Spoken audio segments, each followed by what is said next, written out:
बिस्मिल्लाहिर्रहमानिर्रहीम। अस्सलाम वालेकुम फ्रेंड्स, कैसे हैं आप सब लोग। उम्मीद है आप सब ठीक ठाक होंगे। दोस्तों, आप देख रहे हैं TS knowledge TV YouTube channel. Welcome to our YouTube channel. दोस्तों, हमारे चैनल TS नॉलेज TV की जानिब से अपने तमाम मोअज़्ज़िज़ नाज़रीन, सामीन कराम, किसान भाई और मवेशी पाल दोस्तों को अस्सलाम वालेकुम रहमतुल्लाहि व बरकातहू। दोस्तों, आज की इस वीडियो में आपको एक ऐसी ज़बरदस्त खातून के बारे में बताने जा रहा हूँ जिसने सिर्फ 10 कनालों से 56 लाख रुपया कमाया है। ये बात प्रूफ के साथ भी है। कुछ लोगों को ये बात बड़ी हैरत अंगेज़ गुजरेगी, तो इसमें अगर आप इसको गूगल करें तो उससे भी आपको ये इन्फॉर्मेशन मिल सकती है। बाकी यूट्यूब पे इसके काफ़ी ज़्यादा इंटरव्यूज़ भी पड़े हुए हैं। तो आइए आपको इसकी कहानी सुनाते हैं कि इसने 56 लाख रुपये 10 कनालों से कैसे कमाया और उन लोगों को इसने कैसे एक राह दिखाया जो समझते हैं कि थोड़ी ज़मीन से बंदा कुछ भी नहीं कर सकता। दोस्तों, अगर एग्रीकल्चर को, ज़राअत को टेक्निकल तरीके से किया जाए, उसकी जो मार्केटिंग है वो ख़ुद की जाए, तो इसमें काफ़ी कुछ कमाया जा सकता है। तो आइए आपको वीडियो में बताते हैं कि इस औरत ने 10 कनाल ज़मीन से 56 लाख रुपए कैसे कमाए हैं, और साथ में आपको प्रूफ भी दिखाएंगे कि ये झूठ नहीं है, ये बिल्कुल सच है। दोस्तों, ये बात तो बहुत हैरत अंगेज़ है कि भला 1 एकड़ और 2 कनाल ज़मीन से इतनी आमदन कैसे हो सकती है। तो ऐसा न सिर्फ मुमकिन हुआ बल्कि ये कारनामा एक 5वीं पास औरत ने कर दिखाया। अज़्म हिम्मत की ये लाजवाल दास्तान आप भी सुने। भारतीय रियासत राजस्थान के ज़िला झुंझुनू में के एक छोटे से गांव कलाशिया में एक किसान रहता था। इसे दिल्ली पुलिस में नौकरी मिल गई और ये खेती छोड़कर अपने बच्चों को लेकर दिल्ली चला आया। पर उसकी एक छोटी सी बेटी जिसका नाम संतोष देवी था, उसका दिल हमेशा अपने गाँव की हरियाली में अटका रहता था। 5वीं जमात तक आते आते उसका दिल पढ़ाई से भर गया और उसने अपने वालिद से दरख्वास्त की कि उसे वापस अपने दादाजी के पास गांव भिजवा दिया जाए। गांव वापस आकर उसने अपने दादाजी के साथ खेतों में जाना शुरू कर दिया। 12 साल की उम्र में इसने खेती बाड़ी के बारे में काफ़ी बुनियादी बातें सीख लीं। सिर्फ 15 साल की उम्र में उसकी शादी हो गई और वो अपने शौहर रामकरण केदार के साथ अपने ससुराल के बैरी गाँव चली गई। बैरी गांव राजस्थान के ज़िला सीकर में वाक़े है। संतोष देवी के शौहर अपने 3 भाइयों में सबसे बड़े थे। बाकी 2 भाई अच्छी मुलाजमतों पर थे, जबकि रामकरण ज़्यादा पढ़ लिख नहीं पाए थे और वो खेतों पर ही काम करते थे। संतोष देवी ने अपने शौहर के साथ मिलकर 5 एकड़ की इस मुश्तरका ज़मीन पर खेती बाड़ी शुरू कर दी। इस दौरान उनके यहाँ एक बेटे और 2 बेटियों की पैदाइश भी हो गई, लेकिन थोड़े ही अरसे के बाद भाइयों में अलहदगी हो गई, ज़मीन तकसीम हुई और रामकरण के हिस्से में माज 2.5 बीघे ज़मीन आई, यानी 10 कनाल। 5 एकड़ ज़मीन से पहले ही मुश्किल से पेट भरने को अनाज मिलता था, अब वो भी तकसीम हो गई थी। ये छोटा सा घराना सख्त मुश्किल हालात में गिर गया। रामकरण ने 3000 रुपये त्यौहार पर एक घर में चौकीदारी की मुलाजमत शुरू कर दी। ज़िंदगी की गाड़ी किसी तौर पर चलने लगी। भारतीय रियासत राजस्थान का ज़्यादातर इलाका सूखा, बेयाबान और सराई है।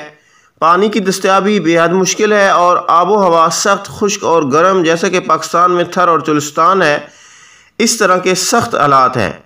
इन सख्त हालात में संतोष देवी ने मामलात खुद संभालने का फ़ैसला किया। सिर्फ थोड़ी सी ज़मीन थी जो कि तकरीबन बंजर थी, पानी का कोई इंतज़ाम नहीं था। उसने खुदा का नाम लेकर सबसे पहले ज़मीन पर उगी हुई झाड़ियाँ और जड़ी बूटियाँ साफ़ की। उसने अपने दादा की ज़मीन पर यह देखा था कि वो कोई कीमियाई खाद इस्तेमाल नहीं करते थे, बल्कि सिर्फ कुदरती खाद का इस्तेमाल करते थे और उनकी फसल शानदार होती थी। जबकि इसकी ससुराली ज़मीनों पर कीमियावी खादों का ज़्यादा इस्तेमाल होने की वजह से ये ज़मीनें अपनी ज़रखेज़ी खो चुकी थीं। जहाँ पे हम दोस्तों के लिए ये भी सबक है कि जो लोग ज़्यादा कीमियाई खादें इस्तेमाल करते हैं उनकी ज़मीन बंजर होने का खदशा होता है और वो कुछ अरसे के बाद वो फसल या उसकी पैदावार कम हो जाती है। ज़मीन की ज़रखेज़ी बढ़ाने के लिए हमें कुदरती खाद इस्तेमाल करना लाजमी होगी।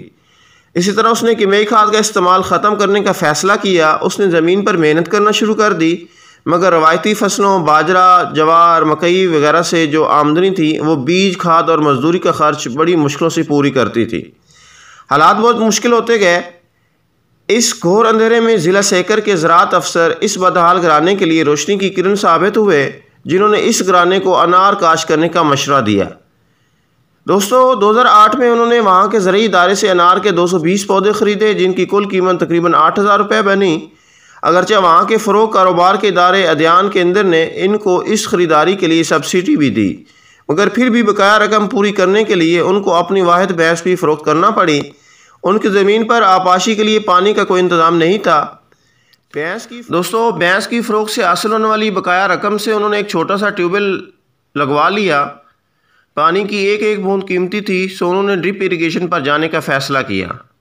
मगर मुश्किल ये थी कि गांव में इस वक्त बिजली नहीं थी। उन्होंने एक पुराना जनरेटर ख़रीदा और अपने एक पड़ोसी के राशन कार्ड पर जनरेटर के लिए मिट्टी का तेल ख़रीदा और इसके ज़रिए पानी का निज़ाम चलाने लगे। कुदरती खाद के लिए उन्होंने किसी न किसी तरह से छोटी देसी गाय का इंतज़ाम किया जो उन्होंने घर में पालना शुरू कर दी। वो एक गड़ा बनाकर उसमें इन गायों के गोबर और पेशाब को और बचे हुए चारे और घर के नामियाती कूड़े को डाल देते थे, जैसा कि सब्जियों के पत्ते, छिलके वगैरह। नामियाती खाद तैयार की जाने लगी, जबकि इनकी दूध से जो उन्होंने जानवर रखे हुए थे उनसे भी उनको मुनाफा आने लगा और दूध से पूरे घराने के खाने पीने की ज़रूरत पूरी होने लगी। ये बहुत सख्त वक्त था। रामकरण अपनी मुलाजमत के अलावा जो भी वक्त मिलता अपनी बीवी का हाथ बटाने में लग जाता। बाद में बच्चे भी स्कूल से वापसी पर आकर अपने माँ बाप का हाथ बटाने लगे। पौधे बड़े होने लगे। संतोष देवी हर पौधे को हर 6 माह के बाद गोबर से बनाई गई 50 किलोग्राम खाद डालती। उन्होंने शाख तराशी की तकनीक इस्तेमाल करना शुरू कर दी ताकि फलदार शाखों के अलावा गैर ज़रूरी शाखें पौधों को दी गई खुराक में मुफ्त की हिस्सेदार ना बने। पौधों पर कीमियाई जहरों की स्प्रे की बजाय कुदरती जड़ी बूटियों से तैयार शुदा दवाई का छिड़काव किया जाने लगा। संतोष देवी ने इस स्प्रे में गुड़ की आमेजिश कर दी, जिसकी वजह से शहद की मक्खियाँ ज़्यादा से ज़्यादा तादाद में आकर फूलों की बारावरी में हिस्सेदार बनने लगी। सिर्फ कुदरती खाद के इस्तेमाल ने ज़मीन की दरखेज़ी का काम करने वाले कैंचों को दोबारा ज़मीन की तरफ आने पर माइल किया। नतीजा ज़मीन की ज़्यादा जरखेज़ी की सूरत में निकला। इस सारी मेहनत का नतीजा अच्छी मिकदार और अच्छे म्यार की खुश जायका फल की सूरत में निकला। इस घराने को अपनी मेहनत का पहला फल 3 साल की कड़ी मेहनत के बाद मिला, जब ये घराना 2011 में अपने पहले साल की फसल को फ़रोख्त करके 3 लाख रुपए का मुनाफा कमाने में कामयाब रहा। बिलाखिर बज़ाहिर एक मामूली तालीम याफ्ता औरत अपने अज़्म व हिम्मत, मेहनत और इस्तक़लाल की बदौलत एक मफलूकुल हाल घराने को गुर्बत की तारीक गड़े से निकाल बाहर करने में कामयाब हो रही थी। लेकिन बेहतरी और तरक्की का सफ़र तो अभी शुरू हुआ था। संतोष देवी ने अपने बाग के गिर्द आड़ू के पौधों की बाड़ लगाई। इसके कई फ़ायदे हुए। एक तो आड़ू के पौधों ने पूरे बाग को झुलसाती हुई गर्मी से बचाए रखा। दूसरा, आड़ू के पौधे की जड़ें ज़मीन में मौजूद कैल्शियम से तामल कर लेती हैं, जिससे ज़मीन में कैल्शियम की कमी नहीं होती। तीसरा, इसके फल से इजाफी आमदनी भी मुमकिन है। संतोष देवी और उनके शोहर ने फसल की फ़रोख्त के लिए स्मार्ट मार्केटिंग की तकनीक अपनाई। उन्होंने अपने बाग का एक दाना भी आड़ती को फ़रोख्त नहीं किया, क्योंकि उनके ख्याल में ये आड़ती ही हैं जो कि किसान की बदहाली का ज़िम्मेदार है। ये अपने पहले साल के फल शहर में ले जाकर हर बड़े अफसर, शोरूम मालिक और हर उस आदमी के पास पहुँचे जो आला जायके का शौक़ रखता था। दोस्तों, यहाँ पे ये बात काबिल ज़िक्र है कि अगर आप अपनी फसल की या अपनी जिन्स की मार्केटिंग करने का ख़ुद इंतज़ाम करते हैं तो इसमें आपको बहुत ज़्यादा प्रॉफिट होगा। इस पे भी मैं एक अलग वीडियो बनाऊंगा। अगर आप आड़ती के हाथों फ़रोख्त करते हैं तो फिर आपका ख़र्चा पानी ही पूरा हो सकता है। इसी तरह वहाँ रवायती तौर पर मार्केटिंग में दस्तयाब आला दर्जे के अनार अमूमन 400 ग्राम तक के होते थे, जबकि इनके उगाए हुए अनार 700 से लेके 800 ग्राम तक के होते थे, जबकि ये मुकम्मल ऑर्गेनिक या नामियाती तरीके से उगाए हुए थे। इस वजह से इन अनार का जो मुकाबला है वो दूसरे अनार जायके में और क्वालिटी में नहीं कर सकते थे। नतीजा ये हुआ कि जिसने एक बार इनके फार्म का अनार चखा वो इनका मुस्तकबिल में गाहक बन गया। और एक ऐसा वक्त भी आया कि सारा फल लोग फार्म से आकर ख़रीद कर ले जाने लगे। संतोष देवी अब दीगर फलदार पौधे भी लगाना चाहती थी, मगर वो और ज़मीन ख़रीदने पर भी सरमाया लगाने पर तैयार नहीं थी। उन्होंने देखा कि 15 बाई 15 पर अनार के पौधे लगे हुए हैं, जिनके बीच की खाली जगह को जड़ी बूटियों से साफ़ रखना पड़ता था, जिस पर अलग से मेहनत और सरमाया खर्च होता था।